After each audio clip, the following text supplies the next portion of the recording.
Guys, so we're on a mission to figure out what the dress code policy is going to be for next year. So basically, the sitch is that this year's dress code was kind of too lenient, and so the administration wants to change it. So we're going to go ask teachers and administration and a couple students what they think. Okay, let's go. Okay. So this is Elijah. He's a current freshman and a rising sophomore. Elijah, as an underclassman, what do you think about the upcoming changes to our dress code? I don't know. I like just wearing whatever you want because I think people can express their opinion. But like I feel like the polos are a little bit too uptight. You know? I understand. Thank you for your time, Elijah. This is Sasha. She's a current sophomore and a rising junior. Sasha, what do you think about our current dress code and what changes do you want to occur to it? I really like our current dress code. I think that it allows you to look unified in your school as well as give everyone their own individual interpretation of how they look and their own free will. Okay. And do you think that the dress code is stricter for girls than for guys? Yes, simply because I think it's a little bit easier to look by a guy wearing loose sweatpants than a girl wearing like leggings or a certain shirt. Thank you for your time, Sasha. This is Fiona. She's a senior. Fiona, how has the dress code evolved over your 4 years at SH? Well, it didn't really change until last year, and we started being able to wear like SH shirts on Friday. But then this year it's completely different, and this has definitely been my favorite year because there really aren't that many rules. A lot more freedom. Thank you, Fiona. What do you think went wrong with the dress code this year? Well, there were two things that went wrong. It's like number one, I think when we expanded out, kind of giving the students a little more leeway, we lost one of the things that was real important to us at the time, which was kind of the significant look that our kids have at school, which in many ways is kind of a safety issue. That's always been the background, that our kids look a certain way.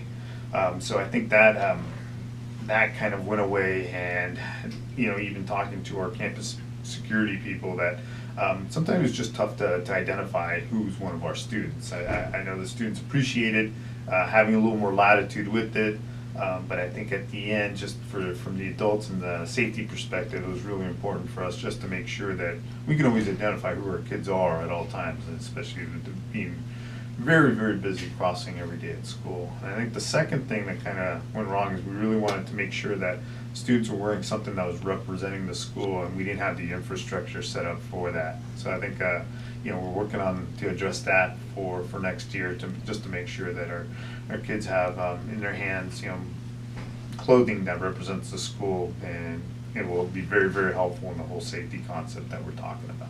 And so we're gonna enforce this like a lot more next year. Yeah, it's gonna, we've had, there's been meetings with students, there've been meetings with teachers, it's just, we wanna simplify it, make it as easy as possible for everybody, so it's easy to enforce, easy to follow, and again, kind of getting back to our look, the kind of that we've had for a while. So, we wanna work with the students to make sure that they've got stuff in their hands that not only are they gonna like wearing, that they've also had kind of a say in putting together. So there'll be a little more range in what you can get for school. So not everybody's just gonna be buying the freshman hoodie all the time. Okay. All right, thank you, Mr. Salza. So obviously this is Mr. Cannon, the principal, and we're talking about the dress code. So how hard has it been to formulate a new dress code for SHE? Well, it's always a challenge of trying to balance out the objectives, as we talked about in the email. There's safety and identity, there's the socioeconomic intrinsic dignity issue, there's the professional work environment, there's the St. Vincentian Catholic cause of what we're trying to do and be. And so I won't go over those things that we were talking about, the important objectives. And as we also talked about, different schools answer it differently. You were talking about one school being more formal and kind of shirt and tie and all the time. What we tried to do this year didn't achieve those outcomes the way we wanted to. And as we also discussed, part of it is the code and part of it's enforcement. It was too lax. Yeah. Well, and some of that was the code itself, because of the complexity of it. It makes it more difficult to enforce because of the number of choices that are to be had. And then some of it was unforeseen consequences, and then deciding, do we want to change it in the middle of the year, or at least go through the whole year and then make the change now. we thought it would be wiser to make the change now. Now, the hard part about that is people got used to dress code that's not exactly achieving the outcomes that we want. So it's going to be like less complicated next year?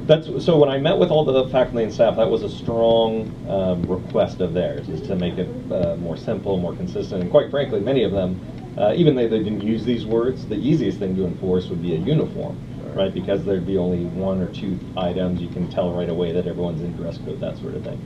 That's not where we're going, but the simplification is that there's more than that in terms of our work together as a faculty, in terms of being reminded what the goal is and enforcement. And then in terms of the student meetings and even just our conversation, right? Not everyone has the same agreement in terms of style or what's most important, whether it's the outermost garment has to be sacred or cathedral identifiable, whether it's the shirt has to be a more professional shirt, it shouldn't be a t-shirt, it should be a polo or an Oxford or that sort of thing. So that's what we're trying to balance out, and that's why I had the meeting with faculty, with the students, why I'm meeting with you guys, and then the administration will take that into consideration.